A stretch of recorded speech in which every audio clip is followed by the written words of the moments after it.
Hey, everybody. Welcome back to another How to Succeed podcast. I'm your host, Mike Montague, Vice President of Community Engagement at Sandler. If you're not familiar with Sandler, we're the world's largest sales training organization. Over 200 locations. We do sales management, customer success training, and you can subscribe to this podcast anywhere you listen to podcasts. So if you haven't done that, like it, share it with somebody that you think needs to hear it, because we are talking about how to succeed with personality AI. And my guest this week is Amarpreet Kalkat, founder and CEO of Humantic AI, one of our Sandler partners that is helping us and helping salespeople sell better and sell smarter with the new evolution of sales intelligence. We're going to get into that next. All right, Amarpreet, welcome to the show. Tell me a little bit about maybe the state of AI and personality AI, because I think there's kind of two ways to look at this. One is what your tool does using AI to determine somebody's personality without making them, take a psychological exam. And the other one is sort of the personality expressions with generative AI. And does AI have its own personality or able to fake personality? Can you tell us a little bit about kind of the state of the industry and where you think we are as we sit here in September of 2023? Well, Mike, first of all, it's a pleasure to be on your show. It's a pleasure to speak to you. Your energy always energizes me up, so it's a good start. AI, I think AI is everywhere right now. I'm at Dreamforce right now, and it's certainly at Dreamforce. It's a great time for AI. I think it's been in the wings for a while. It's done a little bit of in and out here and there, but it's kind of gone mainstream now. Overall, the best part that I see is that AI is mainstream. People are paying serious attention. AI does have serious capability. I think even more than probably it's going to be a bigger change than even internet. Some people disagree, but I think it's going to be. The flip side, there's always the other side. The flip side is there's a lot of noise, especially as a salesperson. You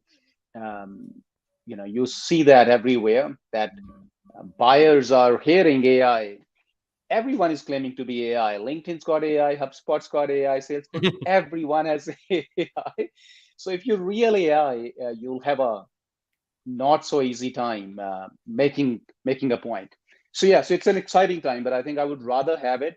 I'd rather have the noise than not have even a whisker of a sound. That's where AI stands today. Personality AI is a part of it, of course. Yeah, it's one part of it. A critical part, which is what we will dive into, and we'll talk about why it is critical today. I'll leave you with this to start off. And a year ago, maybe 6 months ago, even I used to tell people saying, "Hey, personality AI, you first need to get the basics in place. There's some other technologies you should have in place before you start leveraging it." I'm getting to a point where sometimes I tell people at least certain kind of teams saying, maybe this is even the first thing that you need to be thinking about. And I'll try to substantiate that statement as we talk more. I think that sounds great, and I can't wait to dive into it. We've done previous podcasts, and we mentioned Humantic AI. You've been at the Sandler Summit. We'll do that again in March of 2024. People can check those recordings and search the previous podcast on a lot of different AI discussions. But I do want to kind of set it up here. If this is somebody's first exposure to Sandler and AI and Humantic, I think even the word AI gets weird. That really we're talking about machine learning, not like consciousness in machine form, and it's not making creative decisions when it's expressing personality, or it's not doing a psychological profile like a therapist or somebody else would when determining their personalities. And so I kind of think of it more like big data, and that we finally got some tools that can crunch more data faster than humans can, and can give us sort of instantaneous feedback rather than and sometimes that means predictions too, right, if we're talking about the generative side of things. But it's not intelligent or conscious yet. Is that fair to say? How did I do this as an amateur, and you give me your professional definition? You're pretty much on point. you're pretty much on point. AI, ML, people still get confused. AI is a broader umbrella term, let's say for everyone. I wouldn't say for the layman, I would say it's for everyone. It's an umbrella term. Uh, Technically underlying it is machine learning. People get confused because machine learning used to be tied to certain techniques. Yeah. So up, and now there are new techniques of machine learning coming in, which don't fit that older definition. So people think like, oh, AI is something bigger and broader. Like I had an interesting debate with a friend slash investor of mine who's been getting into AI. And let me say this is interesting. Um, this is my second AI startup. I've been doing this thing since 2014. I started in 2012. The first couple of years were not technically ML AI. It was algorithms. That I've been doing for 15 plus years, algorithms, etc. So big data and whatnot, but around 10 years. So yes, I've spent a minute or two doing AI. So you're right. Yes, no, it is far away from being conscious. Principles are similar, which is what confuses people, right? So where there's a lot of people talking about AI alignment, and I'll not go there. You know, our scope is like more on the sales revenue side over here. Principles are similar, and it is possible. It will get there. I don't think we should rule it out. We should never rule anything out. But yeah, it's definitely not there. It'll take some work and time. So I think this will take us into the topic that you're the expert at, which is Humantic's tool. Hopefully, yeah, I'm the expert. Yeah. Yeah, we'll try. Yeah. To me, the word is prediction. So even where generative text transformers like ChatGPT are predicting the most likely next word or next sentence in a conversation, you're using Humantic AI to predict people's personalities based on everything we know about them, either text they've written or information on their LinkedIn profile and stuff. Can you tell us a little bit about why these predictions maybe are better than human predictions? If a human went to a LinkedIn profile and guessed some things as a salesperson about the call, and Humantic did the same thing, what differences would you see, and what are the benefits of using an AI tool? Oh, it gets interesting, Mike. You're going to one of the most interesting and controversial topics, you know, right at the beginning, and we've been having some of those conversations here and there. You know, some things that won't sit pretty with humans who are listening to this conversation. Unfortunately, we don't have a lot of AI agents as audience just yet.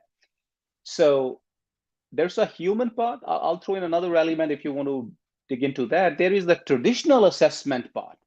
You see, the traditional test-based, questionnaire-based assessment. So there's human assessing personality. There's traditional assessment assessing personality. And then there is AI, ML, Humantic, assessing personality. Three different Bs. Now, research shows that humans, out of all three, humans are the worst at guessing. It's not unlikely. We carry lots of baggages and biases, yeah. and we make snap judgments on all kinds of things, right? But the beauty is, we don't think we are the worst. We do agree that only, hey, yeah, I agree, only 20% probably good at it. But we also believe that everyone thinks that they are a part of that 20%. So it's very interesting. Have you ever seen that research study? Are you quoting that one? I forget what it was. Like, I'll send you a link. We have an advisor. He's a Stanford professor, Mikhail Kosinski. Go to mikhailkosinski.com/research. There's a study right there comparing human judgment to computer-based, predictions. Well, I think it was like I think it was management. There was an official academic research study where over 50% of managers rate themselves as above average, which is statistically impossible already. But then their reports, only 20% of them ranked their managers higher than average. So there's a big disconnect between where we think we are and where we actually are. Let me contextualize that for personality. So both you and I and a lot of our people, members in the audience, at least those Sandler related or Sandler trained, are familiar with DISC. personality profile, right? Now, let me ask you, Mike, you might know this, but, okay, if not, how, what's the rough DISC? DISC is, 4 quadrants roughly. What is the rough breakdown of how many people in the world are of each type? Do you have an idea? I've heard stats on this very thing, so I'll probably be off, but the ones I remember are something like 15% D, 20, around 25% I, then like 40% S, and then back down again to whatever's left, 10 or 15% C. How did I do? You're not too far off. You're not too far off. Again, studies tend to vary, but what is everyone agrees on is D is the most unlikely type. It's the studies that put it around 9%. I've seen up to 14, you said 15%, but I'll call it broadly, 1 in 10 people are D. And then ISC, they are in the 1 in 3 sort of a region, roughly speaking. Again, I'm going rough, so, I think S is, as you said, 40. One of the studies I remember was said 33. I was, I think, 27. So they're roughly 1 in 3 is ISC, broadly 1 in 10 is D. You know how many people I've met so far who said, hey, I am an S or I or C? Very few in sales and leadership, right? Almost zero. I claim all three. Is that weird? I am not D at all. That's, what other people are for. But obviously I'm I like to entertain. I'm a very people-oriented person. And then I have this weird, I've already spoken nerd enough in this podcast to know that there is some C if I know the difference between machine learning and AI. There's got to be some nerd in there too. Yeah, which is somewhat unique. But anyway, so 1 in 10 people is D. Leadership more so. More leaders tend to be D types. I would say maybe 3, even if it was 3x, 4x higher, that'll be 3 in 10, 4 in 10, maybe 5 in 10. I think I remember one person, like even if I talk about Sandler, who said, hey, I think I am an IAS, something of that sort. Everyone wants to be D, and more specifically, too often, like 9 out of 10 times they say, hey, I took a test, I'm a DI. So DIs are the charismatic leaders, right? And that's where it starts. So now, but you go and ask people, you spoke about human assessment, ask 3 people about someone that all 3 of them know well enough. At least one of them will differ significantly enough. Ask 5, for sure 1 or 2 will differ. You take a traditional assessment, and now we all know, and we face this as a predictive AI as the new thing on the block, because people often think of the traditional assessment, forget human judgment, as the baseline. And what they forget is that itself is a test that is around at best 80% accurate. It's been proven. Vast majority of traditional assessments are not good. Let's be honest. Few are good, but good means again they will be 80-85% accurate. Enough research and studies, but people take that as a baseline. They'll typically compare AI to that and say, hey, that's not me. And plus they want to be DI, and on those traditional assessments, chances of them scoring DI tend to be a bit higher, even if it's a good assessment with good criterion validity, construct validity, all the technical stuff. So yeah, it's an interesting conversation that we end up having quite a few times. So here's what I'll highlight to wrap this up, and then I want to talk about how salespeople and leaders can use this right away in their jobs. But for me, the big thing is, my dad used to say this all the time: you can't read the label from inside the bottle. That we really can't see the way other people perceive us. And so we might think we're nice and nurturing, or we might think we're a charismatic leader, but that really doesn't matter unless we compare that to some outside data, right? We see this a lot in sales, where maybe the most outgoing person at an engineering firm might feel like they're an I, but they're still an IC.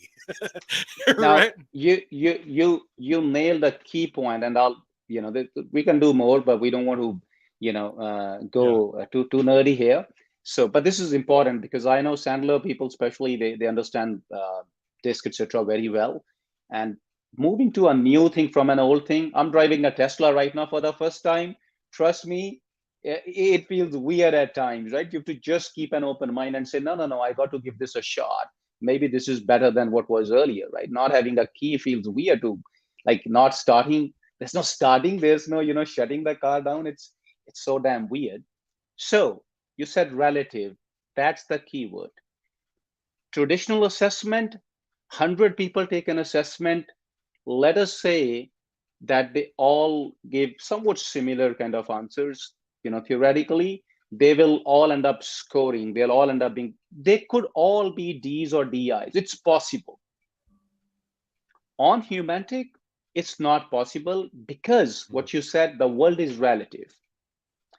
Even, yeah, so we, for example, we use something called, so there's a broader principle where all discrete distributions, forget what I said, they follow a normal curve. Yeah, normal curve. The normal curve is the key. So 70% of the people are within like a certain range, and then exceptions are 30% are somewhat exceptions, and around 4% are exceptions, right? The 1 sigma, 2 sigma, 3 sigma.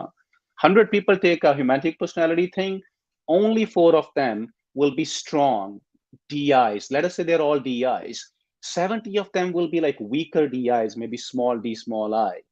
On the traditional assessment, it is not relative. So that itself tells you that essentially we're bringing higher degree of granularity and finesse to that, but it can be a little jarring. So we'll leave it there for people who've done it the traditional way. Yeah, so let's talk about we're using it. I already hinted at it. There's two ways. One is we can use Humantic to append our CRM data with people's personalities. So the AI robot can go out there, can scan the internet and even our communications and our CRM and LinkedIn profile, and then append our data. So next time we go to call somebody, we can say, oh, I know Amarpreet's, this personality. They prefer to be spoken to this way, and we can start adjusting our pitches to the people's personalities in our profile that we've looked up, rather than just a generic industry persona pitch. I saw another one today, Amarpreet, that the King of England and Ozzy Osbourne are the exact same demographic information. They've been married twice. They're both from England. They're the same age, all kinds of things they have in common. Couldn't be further personality-wise. Yes. That if you're selling to those two people, they're much different pitches. So before we get into the generative part, can you tell us a little bit about how you think salespeople should be selling and using the tools they have these days to have better conversations? See, we got to make the best of what's on hand, right? So essentially, we got to play the hand that we've been dealt. Earlier, a good thing for sellers, especially enterprise sellers, was that you get to spend time with people, meet them, wine and dine across the table. You can read body language. There's a lot of stimuli to understand people. Post-COVID, a lot less, and it's not going to change. There's still some, and there will be some, but a lot less. So now the hand that we've been dealt is different. Hence, personality AI and the need. And that's why I said it could, for enterprise sellers, I'm willing to raise my hand and say, maybe this is the first thing you should look at, because trust is critical. I did the Sandler program, and it had a slide that said, people like people who are similar to them. People trust people that they like. People buy from people that they trust, right? So it's very, very simple, the basics. So that's one important thing to keep in mind. Second part is, earlier it wasn't possible. This AI, something like this, wasn't possible 7-8 years ago. There wasn't enough data on people to begin with. The AI ML was not mature enough. There were no algorithms that could do it. So the why this, why now? So today, there's a critical need, especially enterprise sellers, where people-to-people connect and trust is vital. No one will buy from you if they can't come to trust you and you make them feel weird. And second, because it is possible. 5 years ago, it wasn't. So you got to open up your mind, and you've got some good cards on your hand and some bad hands. You got to optimize. Yeah, I think I'd add on to that with just one comment that is we talk about the modern buyers being more educated and more savvy, and they have more information about your product or your company than That ever too. before because of the internet. But the other side of the table should be the exact same. You should have more information about your buyer than you have ever had throughout history. You should be able to know more about their situation, So their right, personality, and stuff too to it's level that yeah, playing field. yeah. You want to be at the same level. That's you can level the playing field for yourself. They know a lot about you. Why would you not want to know? I think that's well said. Now, when we put this into play, I kind of think of two things here that I've seen work. One is I never underestimate the power of matching personality styles. So I mentioned if you're selling to an engineering firm and they're all high C's and they want a lot of details, you better bring like the product engineer, somebody with some details that Yeah, the most outgoing DI typical traditional salesperson is going to struggle to sure. connect with those people, even if they can adapt and they know what they're trying to do. It's still not a natural adaptation for them. So I recommend kind of using some of this data to build your selling teams to match with the buying teams and to make sure you're putting people, your human sellers, in positions to win. But also, you have this generative component to Humantic AI where maybe even in some of our messages, if we wanted to write a high C detail oriented email, we may or may not be very good at that. And AI is getting better. So I'm wondering where you think that balance is. And is the AI good enough that we should start leaning on it to adapt our language, or should we still be trying to consciously adapt to meet other people where they are? It is at a point, Mike, where it's probably better than 80% of the sellers, maybe 90, maybe 95. It's better than a lot of sellers. Mm, The top of the line, most elite sellers, I would still suggest using it as an assistant when you really want to be perfect. Yeah. So, that's but a great point because often that's enough, 90% of our yeah, audience. You know, we the top sellers are the ones that take Sandler and yes, listen to this yeah. show. But then again, I mean, it's always an effectiveness versus efficiency kind of a game we have to play, right? And sometimes you don't always have to be. Sometimes you could just rely on AI, maybe with small edits, etc. So that's kind of the gamut. We need to know contextually where what is most important. I'm writing to the CEO of a 15,000 employee company. I'm going to be absolutely, I can spend an hour writing an email. I can spend a minute just thinking, should I say, Mike, hey Mike, or hi Mike, what not? Yeah, but not always, so that's contextual. You have to be contextual. You can go from fully relying on it all the way to just using it as an assistant, but it'll be silly to not even use it as an assistant, I would say, in today's world when it's possible. So that's something to keep in mind. For a lot of other sellers, a lot of other people, for example, if you sell small ticket deals, etc., it's a quantity game and you want to move fast. Yeah, changing habits is hard. They're relying on AI itself, just purely leaving it to AI. Like I have some data, we have an sequence where the default reply gets around 13% click-through rate CTR. It's an inbound sequence, not an outbound sequence. And when we bring in personality, it jumps up to almost 26, 27. I don't mind 100% increase where it's purely AI thing and there's no human in the loop at all. Yeah, and it can be more when there's a human in the loop. I want to share a little bit more detail on that because some people might not know what the sequences and workflows are in HubSpot that we're Right. talking about. But with your generic marketing emails or your sales emails that you're sending out in your CRM, you can use Humantic to add a field to their contact record that says what their DIS and C personalities are. And then you can create basically 5 different campaigns. You can use your generic persona based campaign about what we know about their position and what they're likely caring about and their inner funnel. And if we don't know their personality, we can send them that one. When we do, and we've used the AI tool to get that information, we can then send a short email to the disc people that's like the too long didn't read version. And I Yeah. love in your screenshot you shared with me, Amarpreet, that the signature line is above the fold, like in this email. It's super short. It's right to the point. It uses language like, we're going to put your sellers in control, and we're going to, we're going to hit high level big benchmarks for you. And then for I's, it uses the more flowery language, like, hey, Mike, I got some really exciting news for you. And it's longer and it's got more personality. And the C has bullet points with stats in it. And it says 83% of sellers see a 15% bump in their data, and we can really have a customized version of that. And we can use the AI to help us duplicate those other 4 versions of our generic campaign and to send them to the right people. And when you do that, you're really narrowing your audience to be so much more focused that those results you said jump up dramatically, that we're speaking that person's language. It's just like speaking to a foreign language. If we send our email campaign in English and they speak Spanish, we're not going to get a very high open rate or click-through rate. But if we send it in Spanish and in English and in French to the right people that speak those languages, we're going to get a much higher bump in our results. No, the bump is so massive, Mike.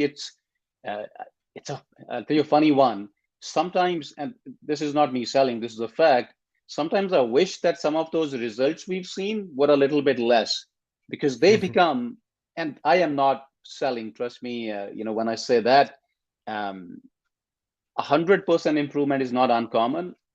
Fact, Humantic's right now, number 3 sales AI on G2's momentum grid on results. That's how dramatic is the word results can be. With number 2 overall, because our usability is pretty good too. We're integrated everywhere. Ease of use is a big thing, for sellers. There's a lot of technology and tools. There's a lot of fatigue. But why are we number 3? Because the results can be, if you use it even well enough, the results can be dramatic. Love it. All right. Well, I think we've shared a ton of stuff, and I want to save some time here to learn more about you, Amarpreet. So any final thoughts, any questions I should have asked you, or anything you want to add for salespeople and sales leaders before we wrap up? Yeah, the most popular topic in the year today, AI, generative AI, personality AI. I think maybe a lot of people will have that in mind. You want to spend a minute on that before we move on? Sure, go for it. So, and that it's kind of fresh on my mind because I've been seeing that. So generative AI is becoming popular. Everyone's using it, wants to use it. Every tool's bringing it in. But the problem, and we see early signs, people are beginning to say it is essentially robotic. It is robotic because it says the same things. It cannot differentiate Mike from Amarpreet if we were to ask it using the same prompt. So it's tied to the prompt, not to Mike or Amarpreet. And similarly on the output side. So when you combine personality AI, because personality is about the person, right? It's not about people in general. It's about the individual. You can actually take that robotic component out. So everyone's launching, for example, email generation with generative AI. It's all the same SHIT. Yeah, it's better than maybe human written mail, some of them, but it's becoming robotic. So that's something to keep in mind when you combine generative AI and personality AI. Now you've got something more powerful. So again, it's about leveraging it effectively, combining the best of both the worlds.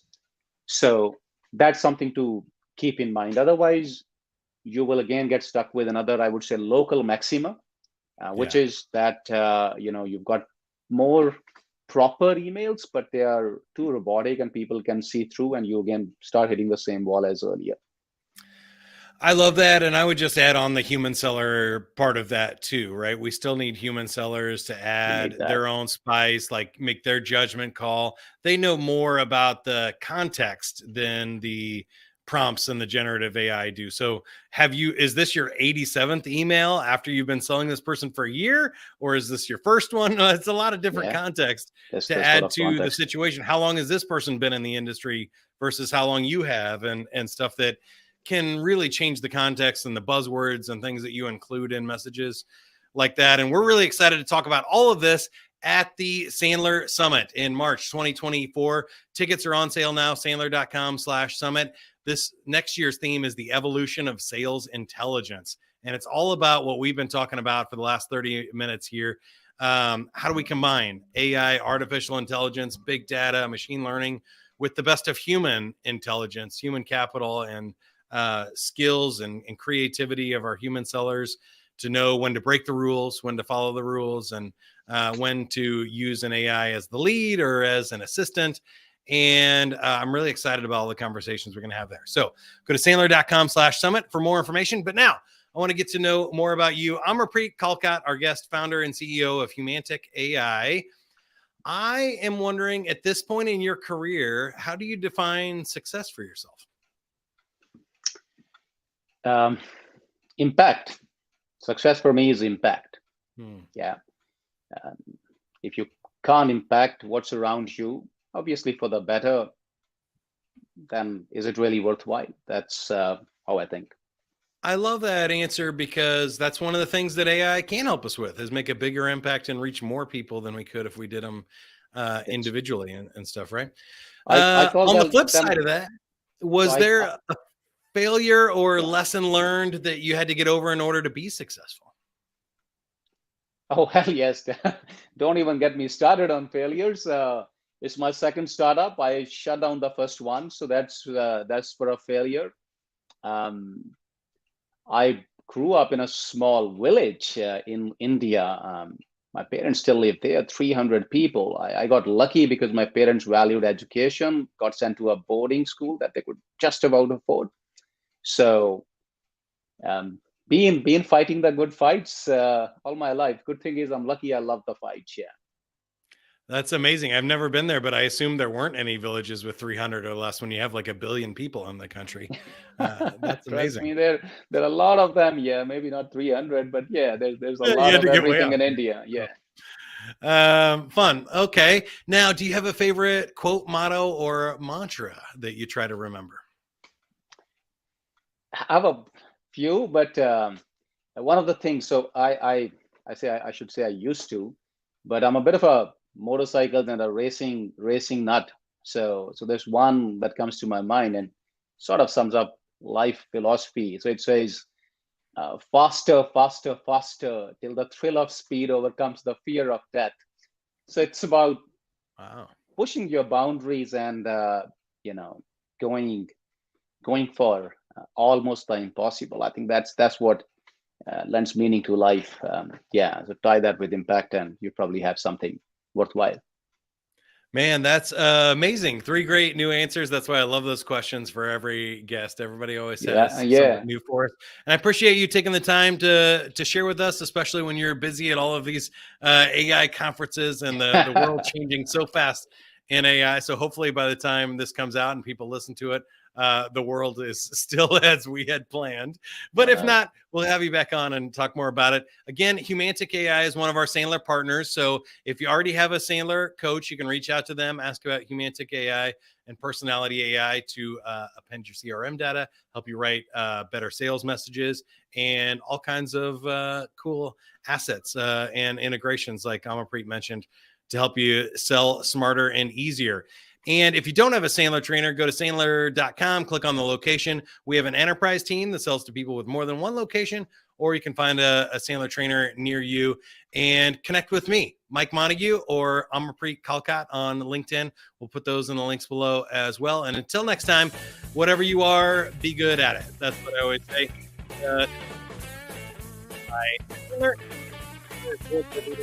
Management and customer service training with over 200 locations. For more information, go to Sandler.com. See you next time.